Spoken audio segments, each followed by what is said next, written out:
ایناگول کے ٹیکفور آیا نکولا نے سمجھ لیا کہ عثمان غازی در حقیقت تو دوستی کا ہاتھ بڑھائے ہوئے ہیں، لیکن اصل میں وہ اپنی فوجوں کو جمع کر رہے ہیں تاکہ وہ رومی زمینوں کو فتح کر سکیں۔ اس لیے عثمان غازی کو روکنے کے لیے اور سلطنت عثمانیہ کی طاقت کو توڑنے کے لیے اس نے عثمان بے کے کئی وفادار اور حامی ترک قبائل پر حملہ کر کے ترکوں کو شہید کر دیا۔ رومی گورنروں کی جانب سے مسلسل حملوں سے تنگ آ کر عثمان غازی نے ایناگول کے گورنر آیا نکولا کے خلاف حملے کی منصوبہ بندی کی اور وہ ایناگول کو فتح کرنے کی تیاری کرنے لگے۔ اس مقصد کے لیے انہوں نے اپنے والد ارطغرل غازی کے دوستوں اکچا کوچا، ترگو طلب، کونور الب اور عبد الرحمن غازی سے مشاورت کے بعد جنگی تیاری شروع کی اور جلد وہ اپنی فوجوں کے ساتھ رومی سرحد میں داخل ہوئے۔ یہاں ان کا سامنا آیا نکولا کے زیر کنٹرول رومی فوجوں کے گھات میں ہوا، جہاں ایک بڑی وادی کے دونوں اطراف سے درختوں میں چھپے رومی سپاہیوں نے اچانک عثمان غازی پر حملہ کر دیا اور ایک سخت جنگ شروع ہوئی۔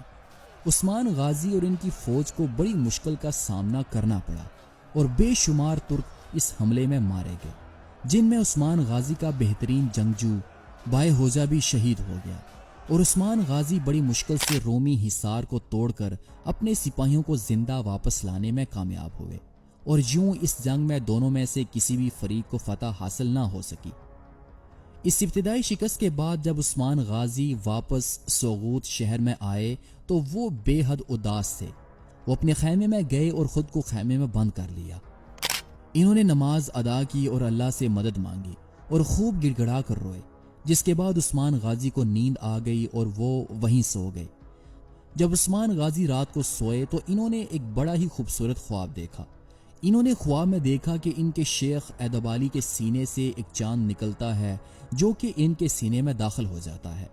پھر وہ دیکھتے ہیں کہ ان کے یعنی کہ عثمان غازی کے سینے سے ایک تناور درخت نکلتا ہے۔ یہ درخت بڑا ہو کر ایک سایہ دار درخت بنتا ہے اور ایک دنیا پر چھا جاتا ہے۔ عثمان غازی صبح کو بیدار ہوئے تو وہ اپنے شیخ کے پاس گئے اور انہیں اپنا خواب بتایا۔ شیخ ایدابالی نے کہا کہ میرے بیٹے، اللہ تعالیٰ تمہیں اور تمہاری اولاد کو سلطنت نصیب کرے گا اور میری بیٹی تمہاری شریک حیات ہوگی۔ اس کے بعد عثمان غازی کا نکاح انہوں نے اپنی بیٹی کے ساتھ کر دیا۔ کہتے ہیں کہ اس خواب کی تعبیر کے بعد عثمان غازی نے اپنی تلوار کو، جس سے انہوں نے بے شمار جنگیں جیتی تھیں، کو مضبوطی کے ساتھ اپنے سینے کے ساتھ لگایا۔ یوں عثمان غازی کی ہمت اور خود اعتمادی لوٹ آئی، جس کے بعد عثمان غازی نے کراچا حصار قلعے پر قبضہ کرنے کے لیے ایک منصوبہ بنایا۔ کراچا حصار دراصل ایناگول کی فتح میں بنیادی رکاوٹ تھا۔